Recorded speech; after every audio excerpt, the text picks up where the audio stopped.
बोलिए सर्वश्री आशुतोष जी महाराज की सच्चे दरबार की जय। कहते हैं कि 4 तरह के शरीर बताए गए। स्थूल शरीर जो आप बाहर देख रहे हैं, सूक्ष्म कारण और महाकारण। तो इंसान के किए गए कर्म, सुने हुए विचार, वो इस स्थूल देह तक ही सीमित रह जाते हैं। वो इन विचारों को अपने सूक्ष्म स्तर पर नहीं ले जा पाता। स्थूल देह 5 तत्वों से बना और मन, चित्त, बुद्धि और अहंकार को सूक्ष्म देह कहा गया। विचारों का असर जब तक हमारे सूक्ष्म शरीर तक नहीं जाता, अर्थात जब तक ये हमारे मनन में, चित्त के चिंतन में और बुद्धि के निर्णय में नहीं समाता, तब तक हम अपने जीवन के अंदर अपने दृष्टिकोण को नहीं बदल पाते। हमने अनेकों बार सुना, संसार के अंदर हम ना उलझें, संसार के अंदर रहते हुए कमलवत रहें और अपने आप को, अपने दृष्टिकोण को सत्य से जोड़ कर रखें। लेकिन ऐसा क्यों नहीं हो पाता? इसका यही कारण है कि सुने हुए विचारों का हम आते हैं, हमारी आदत बन जाती है। कहते हैं कि जैसे इस शरीर का अन्न आहार है, उसी तरह बुद्धि का आहार विचार कहलाता है। बुद्धि का स्वभाव बन जाता है रोज आए दिन नए विचारों को सुनना, नए शेर शायरियों को सुनना, नए दृष्टांतों को सुनना, और यह हमें बहुत अच्छा लगता है।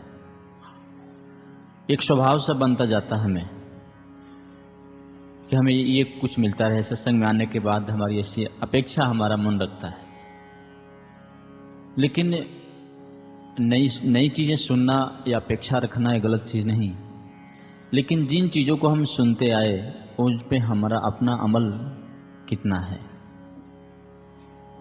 हमने उन विचारों को अपने मनन तक पहुंचाया है नहीं, ये विचार हमारे चिंतन में है या नहीं, हमारी बुद्धि का दृष्टिकोण अभी तक बदला ही नहीं। इन विचारों पे हम कभी मनन नहीं करते। हमने इस दर्शन को प्राप्त किया महाराज जी के माध्यम से, अनुभव को, लेकिन हम इन सुने हुए विचारों को नहीं बिठा पाते। और यही कारण है कि हम सेवा के प्रति आगे नहीं बढ़ पाते, सेवा के प्रति अपने मन में दृढ़ता नहीं ला पाते। क्योंकि दृढ़ता वही ला सकता है जिसका दृष्टिकोण बदल गया। और दृष्टिकोण मात्र विचारों को सुन के नहीं बदलता, दृष्टिकोण विचारों को पढ़ के नहीं बदलता, दृष्टिकोण संगति से। जब इन विचारों का संग हमारे मन या चित्त से, अर्थात जब ये विचार हमारे मनन और चिंतन में आते रहते हैं, निस्संदेह तभी और तभी उसका असर हमारे जीवन में नजर आता है। अन्यथा ये विचार सुनने तक सीमित रह जाते हैं। इसीलिए संत महापुरुष समझाते हैं कि हम जब तक सुने हुए विचारों को मन के धरातल पर नहीं ले जाते, तब तक हमारा दृष्टिकोण नहीं बदलेगा। और महाराष्ट्र के अंदर एक संत हुए, एकनाथ महाराज, उन्होंने एक पतली सी किताब हरिपाठ लिखी। उसके अंदर एक लाइन आती है मराठी में, साधारण सा वाक्य है, वो सबको समझ आता है। वो लिखते हैं कि प्रेमा बिन भजन, अर्थात प्रेम के बिना भजन गाना, और नाका बिन मोती, नाक के बिना मोती का होना, और अर्था बिन पोथी, अर्थ के बिना पोथी का वाचना, ये सब व्यर्थ है। कहते हैं अगर हमारे मन में प्रेम ना, तो भजन एक पाखंड, एक ढोंग से अलावा कुछ नहीं होता। नाक नहीं तो मोती कहाँ लगाएंगे? और जिन विचारों को हम सुनते हैं या पढ़ते हैं, हमारा दृष्टिकोण जब तक उसको समझने के स्तर तक नहीं पहुंचा, तब तक उसके सुनने और पढ़ने का कोई तात्पर्य नहीं है। और सुने हुए विचारों को हम समझ तब पाते हैं जब उसके ऊपर हम चिंतन करते हैं, मनन करते हैं, और तभी हमारा दृष्टिकोण बदल पाता है। हम संसार को देखते हैं, संसार के प्रति हम अनेकों बार सुन चुके ये आसार है, असत्य है, छलावा है, धोखा है, लेकिन फिर भी हमारी आसक्ति क्यों नहीं कम होती? क्योंकि हम विचार को चिंतन में नहीं लाए। कहते जैसे एक जौहरी है, कोई व्यक्ति जौहरी कैसे बना जाता है, इसके ऊपर अगर कोई थीसिस तैयार किया जाए, कोई थ्योरी लिख दी जाए, तो उस थ्योरी को पढ़ के या जौहरी की बातों को पढ़ के कोई आदमी जौहरी नहीं बन सकता, या जौहरी की विचारों को सुनकर कोई जौहरी नहीं बनता। जौहरी बनने के लिए हमें अपने आप को जौहरी की संगति में रखना पड़ता है। और जहां संगति की बात आती है, वहां संत महापुरुषों ने हमेशा तन से ज्यादा मन को संगति में रखने का, किसकी संगति में रखना है और किसकी संगति से अलग रखना है, ये बातें दोनों तन के लिए नहीं बल्कि मन के लिए समझाया। आपने अनेकों बार सुना होगा सत्संग के अंदर, जिसके अंदर ये कहा जाता है कि तन से हम, संसार में अनेकों लोग हरि विमुख नजर आते हैं, तन से हम संगति को नहीं त्याग सकते। त्याग रे मन कहा, क्योंकि जाहिर है जो संभव ना हो, संत कभी ऐसा विचार नहीं देते। जिन विचारों को हम अपने जीवन में लागू कर सकते हैं, भले हमें कठिनाई महसूस होती हो, लेकिन वो संभव है, तभी वो विचार दिए जाते हैं। हम अपने तन को, हमारी संगति में आज कोई व्यक्ति पड़ोस में गलत है, हम यहाँ से छोड़ किसी और जगह जाएंगे रहने, वहाँ भी कोई गलत मिल सकता है, लेकिन अगर उसी माहौल में रहते हुए हमने अपने मन को उसके चिंतन से अलग कर लिया, तो निस्संदेह हम वहाँ रहते हुए भी उसके प्रभावों से बच सकते हैं।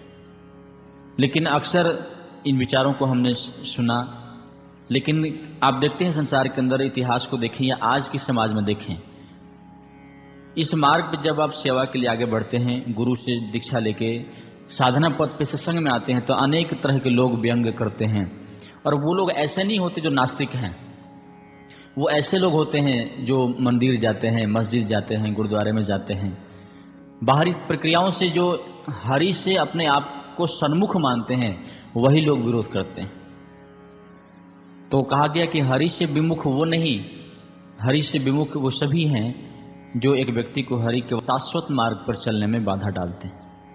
चाहे वो बाहर से ऐसे क्यों न दिख रहे हो कि वो मंदिर जा रहे हैं, मस्जिद जा रहे हैं, गुरुद्वारे जा रहे हैं, चर्च जा रहे हैं। इसलिए समझाते हैं कि जब तक हम विचारों को अपने चिंतन के तक नहीं पहुंचाते, जौहरी का उदाहरण दिया हमने आपको, उसी तरह सदगुरु या सत्संग का उदाहरण लें कि सिर्फ सुन के बदलाव संभव नहीं है जब तक हम उसको जीवन में नहीं ढालते। और जब तक हमारा दृष्टिकोण नहीं बदला, चाहे हम सत्संग को सुन रहे हो, चाहे शास्त्रों को पढ़ रहे हैं, संत महापुरुषों ने कहा कि जिस व्यक्ति ने अपने आप को अंतःकरण से, अर्थात मन, चित्त, बुद्धि और अहंकार से सत्य से जोड़ा है, कहते हैं उसका दृष्टिकोण बदल जाता है। और उसके लिए शास्त्र पढ़ना आवश्यक नहीं, उसके लिए खुली प्रकृति एक शास्त्र बन जाती है। जैसे कि जौहरी का बच्चा रोज अपने बाप के साथ में दुकान बैठता है, उससे वो, उसका पिता कोई किताब नहीं पढ़ाता, कोई थ्योरी नहीं रटाता, उसके साथ बैठ बैठ के उसकी आंखों के अंदर वो कोई लेंस नहीं लगाता या उसका ऑपरेशन नहीं करवाता, लेकिन फिर भी उसकी आंखों में ऐसी विशेषता आ जाती है कि वो भी पहचानना शुरू कर देता है क्या असली है क्या नकली। महाराज जी की जो आज्ञा है, सत्संग में नियमित आएं, साधना में जुड़े रहें, सेवा से जुड़ें, इसका उद्देश्य क्या है? एकमात्र कि आप अपने दृष्टिकोण को बदलें। संसार के अंदर रहते हुए प्रकृति की एक ही घटना के अंदर सार को और असार को जान पाएं, तभी आपकी आसक्ति समाप्त होगी। इस संदर्भ में कहते हैं दृष्टिकोण क्या चीज होता है। एक सुंदर घटना आती है कि एक बार कोई दार्शनिक और एक आम आदमी दोनों कहीं पैदल टहलते हुए जा रहे थे, खेती का रास्ता था। तो एक व्यक्ति एक गाय को रस्सी में बांधकर और बैठा हुआ था। रस्सी जो है गाय के गले में बंधी हुई थी और गाय घास खा रही थी, घास चर रही थी। तो दोनों की नजर गई उस घटना के ऊपर। एक व्यक्ति बैठा हुआ, हाथ में रस्सी का दूसरा सिरा पकड़ा हुआ उसने, दूसरा छोर, और उसका दूसरा छोर गाय के गले में बंधा हुआ है। तो देखते हुए सहज ही उस दार्शनिक ने पूछा उस व्यक्ति से जो उसके साथ चल रहा था, ये बताओ इस घटना को देख के तुम क्या कहना चाहोगे, क्या लग रहा है तुम्हें इसके अंदर? वो कहते इसमें लगने वाली बात क्या है, इसमें आश्चर्य की बात क्या है, इसमें इतनी गहराई की डीपली चिंतन की आवश्यकता क्या है? तो आम चीज दिख रही है कि आदमी बैठा हुआ है और गाय बंधी हुई है। जब ऐसा उसने कहा तो उसने कहा कि गाय बंधी हुई है। बोला हाँ दिख रहा है, गाय के गले में रस्सी बंधी हुई है। आदमी क्या, आदमी तो पकड़ के बैठा हुआ है। उसने कहा कि अच्छा ये बताओ, अगर गाय बंधी है, मैं कहता हूं गाय नहीं आदमी बंधा हुआ है। कहते नहीं, अगर आदमी बंधा होता तो आदमी के गले में रस्सी होती, लेकिन ये तो गाय के गले में रस्सी है। उसने कहा ये बताओ कि अगर आदमी इस रस्सी को छोड़कर भाग गया तो गाय क्या करेगी? उसने कहा गाय अपना घास चरती है, घास चरती रहेगी। और दूसरी तरफ अगर गाय गले से रस्सी खुला के भाग गई तो आदमी क्या करेगा? बोला उसके पीछे भागेगा। तो उसने कहा कि बताओ फिर गाय बंधी है या आदमी बंधा है? आदमी भाग गया तो गाय नहीं भागी उसके पीछे, लेकिन गाय भाग गई तो आदमी भागता उसके पीछे। महाराज जी अक्सर कहते हैं इस बात को कि हर इंसान, उसको लगता है कि मैं संसार की वस्तुओं से बंधा हुआ नहीं हूं। सत्संग में बैठे हैं, यहाँ लगता नहीं मैं तो अनासक्त हो गया, मेरी आसक्ति किस चीज में नहीं। लेकिन जब परिस्थितियां पैदा होती हैं, जब ऐसे हालात हमारे जीवन में आते हैं, उस समय परीक्षा होती है कि इन संसारिक वस्तुओं से हम बंधे हैं या ये बंधे हुए हैं हमसे। महाराज जी कहते हैं कि हर आदमी कहता है कि ये मकान मेरा है, लेकिन मकान नहीं कभी कहता कि मैं तुम्हारा हूं। हर आदमी कहता है ये गाड़ी मेरी है, लेकिन गाड़ी ने कभी नहीं कहा कि मैं तुम्हारा। कहते उसी तरह ये दृष्टांत हमें समझाता है कि संसार के प्रत्येक वस्तु में हमें बाहरी दृष्टिकोण से, सरसरी निगाह से, एक साधारण लौकिक दृष्टिकोण से अगर हम देखते हैं, बिना दार्शनिक चिंतन और बिना आध्यात्मिक दृष्टिकोण से, तो हमें यही लगता है कि नहीं संसार ही सार है, संसार की प्रत्येक घटनाएं सत्य हैं। और जब तक हमें ऐसा महसूस होता है जैसे उस व्यक्ति को लगा गाय बंधी हुई है, ऐसा महसूस होगा, तब तक कोई आदमी इस बंधन से मुक्त नहीं हो पाएगा। इसलिए कहते हैं सत्संग और सेवा का उद्देश्य ही होता है कि हम अपने दृष्टिकोण को ऐसा कर सकें कि हम एक एक विचार को सुनते हैं, उसमें से हमें समझ आ सके। हम शास्त्रों को पढ़ते हैं, उसमें से हमें स्पष्ट हो सके कि ये शास्त्रों के विचार या सत्संग के विचार हमें क्या समझाना चाहते हैं। क्योंकि हमारा लक्ष्य है कि जीते जी अपने दृष्टिकोण को ऐसे बना लें जैसे हमें संसार की किसी वस्तु में राग और द्वेष ना रह जाए। और ये पढ़ के नहीं, ये सुन के नहीं, ये दृष्टिकोण के बदलाव से संभव है। संत कबीर ने कहा कि कबीरा खड़ा बाजार में सबकी मांगे खैर, ना काहू से दोस्ती ना काहू से बैर। सुनने में बहुत अच्छा लगता है, सुनाने में बहुत अच्छा लगता है, लेकिन ये हमारे इम्प्लीमेंटेशन के अंदर कितना है, हम इसके ऊपर कितना इम्प्लीमेंट करते हैं, कितना आचरण में है। हम संसारिक छोटी छोटी बातों को लेकर राग में द्वेष में आ जाते हैं। संसार के अंदर कुछ भी अगर लूट गया, टूट गया, हम निस्संदेह कहानियां अनेकों बार सुन चुके होते हैं, राम की, विभीषण की, सबरी की, मीरा की, लेकिन वो विचार हमारे अपने जीवन में बहुत कम मात्रा में प्रभाव डाल पाते हैं। हमने विचार सुना कि राम का जब राज्याभिषेक होने वाला था, उस समय अचानक उनको उनकी पूरी राज्य संपत्ति से वंचित कर दिया जाता है। उन्हें वन को भेजने के लिए ऐसा वरदान कैकेयी के द्वारा मांग लिया जाता है। राम का सब कुछ एक सेकंड में, एक क्षण में उनसे छीन गया। लेकिन उनका दृष्टिकोण कैसा था? उन्होंने अपने गुरु वशिष्ठ के संगति के अंदर अपने विचारों को जोड़ा था, ना सिर्फ सुनने तक सीमित थे। और जब उनके जीवन में ऐसी परिस्थिति आई, हमारे जीवन में हमारे घर की कोई मामूली सी वस्तु को उठा कर लेके चला जाए, हम रोज से संग में आते हैं, लेकिन हमारा तेवर तुरंत बदलता है। हम राम के इस उदाहरण से कुछ भी नहीं सीख पाते। राम को कहा गया कि भाई सन्यासी के रूप में आप वनवास को जाएं, तो राम से जब ये पूछा गया तो राम ने स्वयं क्या कहा? तो राम वहां रामचरितमानस में तुलसीदास लिखते हैं कि पिता दिन ही मोहे कानन राजू। वो कहते हैं कि मां मुझे तो अगर अयोध्या का राजा बना देते, तो अयोध्या तो एक छोटी सी नगरी है और वो बसी बसाई है, और शायद एक लौकिक दृष्टिकोण की बात हो रही है, शायद इस सुख सुविधाओं को प्राप्त करके मैं मार्ग से भटक न जाऊं, या भोग विलास के अंदर अक्सर आदमी सुख में आकर लिप्त हो जाता है। लेकिन पिता ने मुझे तो अपने कर्म क्षमता को कर दिखाने का एक मौका दिया है। मुझे उन्होंने, कानन का अर्थ होता है वन, जंगल का राज्य दिया है जिसकी कोई सीमा ही नहीं। अयोध्या तो सीमित है और वो बसी बसाई है, और बसी बसाई जब सारी सुविधाएं इंसान को मिल जाए तो वो अपने आप को पतन के मार्ग पे जाता हुआ पाता है। लेकिन उसे अगर कुछ करना पड़े, जीवन के अंदर दुख आए, परेशानियां आए, संघर्ष आए, तो संघर्ष उसे पतन के मार्ग की तरफ नहीं जाने देता, बल्कि हमेशा उसे ऊर्ध्वगति की तरफ बढ़ाता है। लेकिन ये दृष्टिकोण राम का हुआ। वो कहते हैं कि हमें तो पूरा वन का राज्य मिल गया, एक अयोध्या हमारे हाथ से निकल गई, ये नहीं मिली तो क्या हुआ। अब उस क्षेत्र में हमें कुछ अपनी क्षमता करके दिखाना है, हमें कुछ और करना है। ये था राम का दृष्टिकोण। हमारे दृष्टिकोण में ऐसा नहीं होता। हम अक्सर देखते हैं घर के अंदर जब बंटवारे होते हैं, बाप ने बड़े भाई को कुछ ज़्यादा दे दिया तो छोटे भाई को नाराजगी होती है। अक्सर ऐसा देखने को मिलता है, एक घर के अंदर अगर 3 बहनें हैं, बड़ी बहन की शादी हुई, उसके अंदर पिता ने अगर कोई ज़्यादा दहेज, ज़्यादा हुंडा या ज़्यादा पैसे उस घर वाले को दे दिए। बाद में कुछ वर्षों बाद अगर छोटी बेटी की शादी होती है, अगर वो हिसाब लिख कर रखती है कि बड़ी बहन को क्या क्या दिया गया था, अगर वो चीज़ें उसको नहीं मिलती तो लड़ाई होती है कि बड़ी बहन को तो ये दिया गया था, मुझे क्यों नहीं दिया जा रहा। ये सब विचार। और घर में ऐसा देखा जाता है कि वो ससुराल में जाके शिकायत करती हैं अपने माता पिता के खिलाफ। देखा हमारे अपने पति से, वो माता पिता जिन्होंने बचपन से पाला वो गैर हो जाते हैं एक दिन के अंदर, और वहां जाके उनकी शिकायत चलती है। देखा तुमने मेरे माता पिता कैसे, अपने पति से, अपने सास ससुर से, कि देखा हमारी बड़ी बहन को तो, पति को तो गाड़ी दी, इतने तोले सोने दिए, जेवर दिए, और हमें क्या दिया, तुम्हें कुछ दिया, तुम्हें कुछ भी नहीं दिया। यह है हमारा दृष्टिकोण। क्यों? हमें मालूम है कि संसार के अंदर प्रत्येक चीजें हमें छोड़ के जाती हैं। हम इन्हीं वस्तुओं के आधार पर अपने जीवन को सुखी करना चाहते हैं।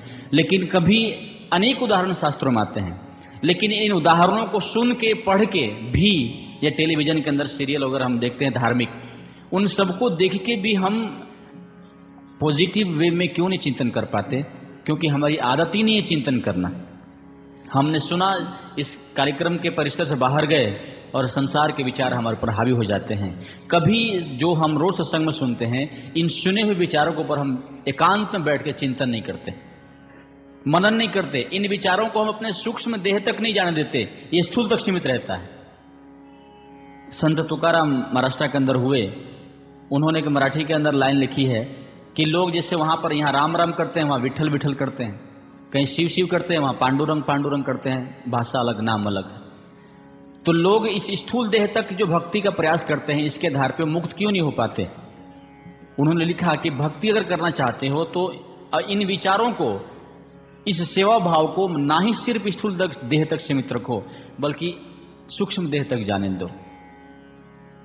उन्होंने लिखा कि चहु या देहाची करुनिया वीट। चहु मतलब 4, कहते हैं चारों देह को वीट। आपको मालूम होगा भगवान कृष्ण महाराष्ट्र के अंदर पंढरपुर जगह है, वहां पे विठल रूप में प्रकट हुए मराठी। लेकिन ईट को वीट कहते हैं, वीट जिसे यहाँ ईट कहते हैं, जिसे घर बनाते हैं उसे वीट कहा जाता है। और वीट के ऊपर वो खड़े हुए थे, इसलिए उनका नाम पड़ गया विठल।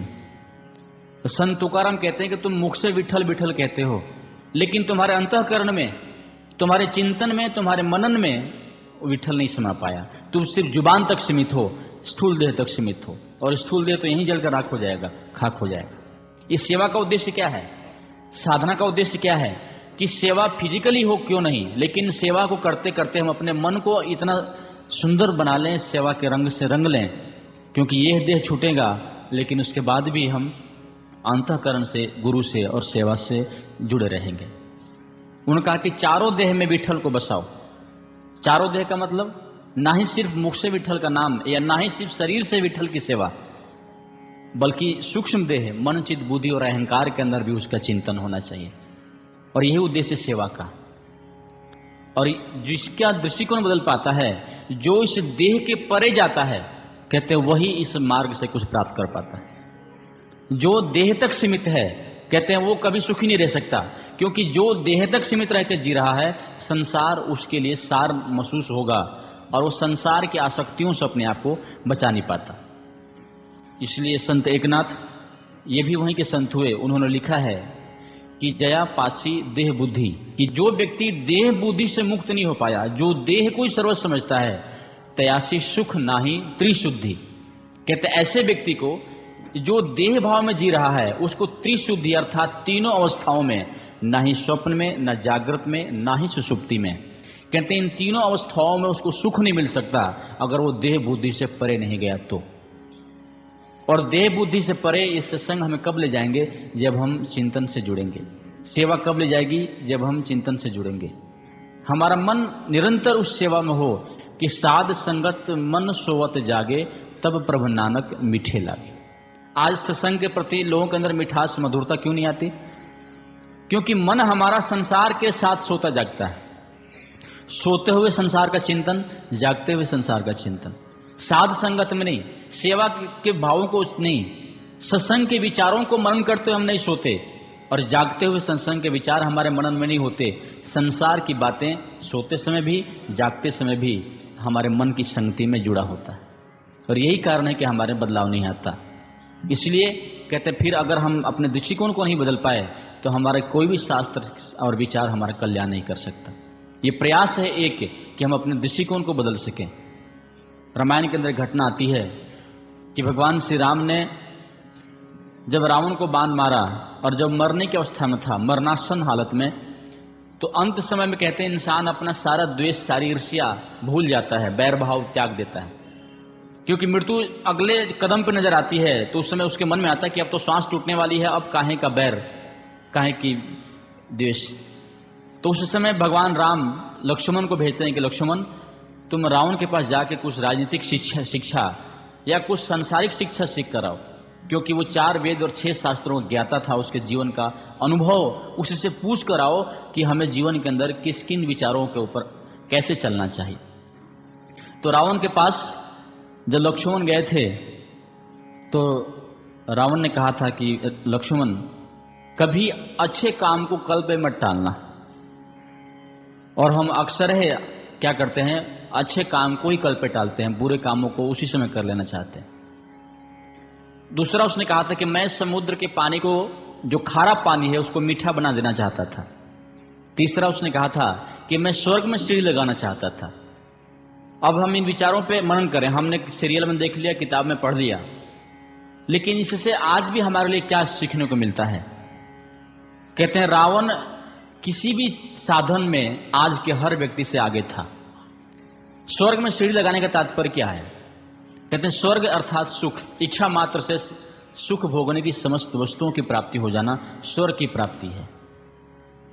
खारे पानी को मीठा बनाना, आज भी संसार जिसको असार कहा गया, संसार भी एक सागर है। कहते हैं जैसे सागर जलाशय है, लेकिन जलाशय का एक भी बूंद मीठा नहीं होता, वो खारा ही होता है। इसलिए इस संसार को भी भवसागर कहा। कहते हैं संसार के विषयों के अंदर का जो खारा पानी है विषय, हम भी प्रयत्न करते हैं कि शायद हम अपने प्रयत्नों के द्वारा इस विषयों के खारेपन को मीठा बना दें, लेकिन रावण नहीं कर पाया, हम कैसे कर पाएंगे? स्वर्ग में सीढ़ी, आज हम भी वही प्रयत्न कर रहे हैं। स्वर्ग में सीढ़ी का मतलब कि हम सांसारिक वस्तुओं के और सांसारिक संसाधनों के आधार पर सुखी होना चाहते हैं। कहते हैं हम संसाधनों की तरफ ध्यान दें। अगर हम विद्या, आजकल एजुकेशन के आधार पर हम सुखी होना चाहते हैं, हम एजुकेटेड हो जाएं तो अच्छी नौकरी मिल जाएगी। कहते हैं कि रावण 4 वेद और 6 शास्त्रों का ज्ञाता था, आज किसी को एक वेद शायद नहीं आते होंगे। विद्वता के आधार पे, अगर आप उसको बल के आधार पर देखें तो कहते हैं कि बल के आधार पे आज किसी को थोड़ा ताकत हो जाए तो अपने आप को गली में, मोहल्ले में, कॉलोनी में गांव समझता है। लेकिन रावण के शारीरिक क्षमता के सामने भी उसमें कोई नहीं टिक रहा था, उसने बाली से मल युद्ध किया था। ये दूसरा साधन हुआ। तीसरा धन के आधार पे, आज हमारे घर में 2-4 तोले सोने हो जाए या कोई जेवर वगैरह हो जाए तो हम अपने आप को बहुत बड़ा समझते हैं, लेकिन रावण के पास सोने का नगर था।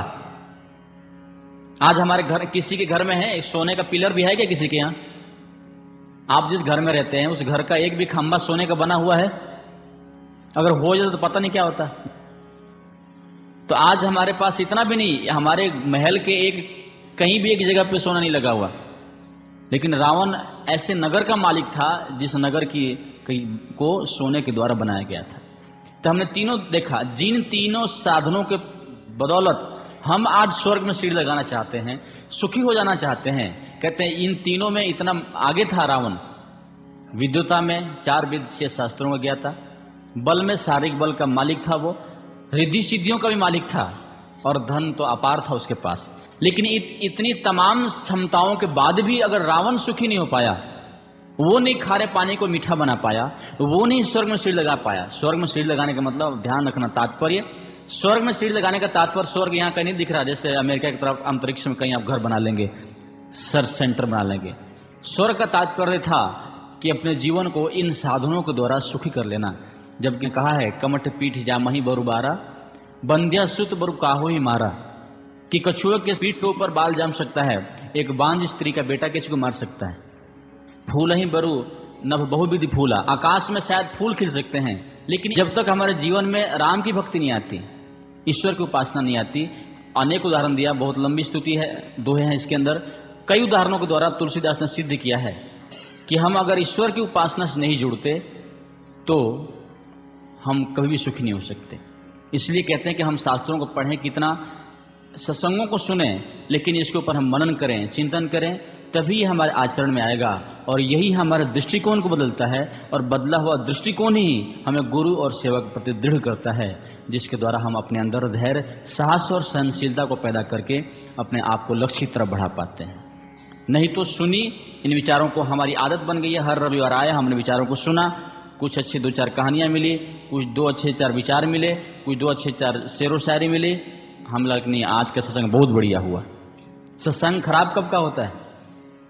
आज मिलते हैं लोग बाहर, कहते हैं आज का सत्संग बहुत बढ़िया हुआ, लेकिन इन बहुत बढ़िया विचारों में से आपने अपने जीवन में क्या उतारा? आपने अपने जीवन में क्या अमल किया है? इन बढ़िया सत्संगों में से विचार तो बढ़िया मिले आपको, सुने आपने, यहाँ तारीफ भी की, लेकिन आप अपने जीवन में कितना उतार पाए हैं?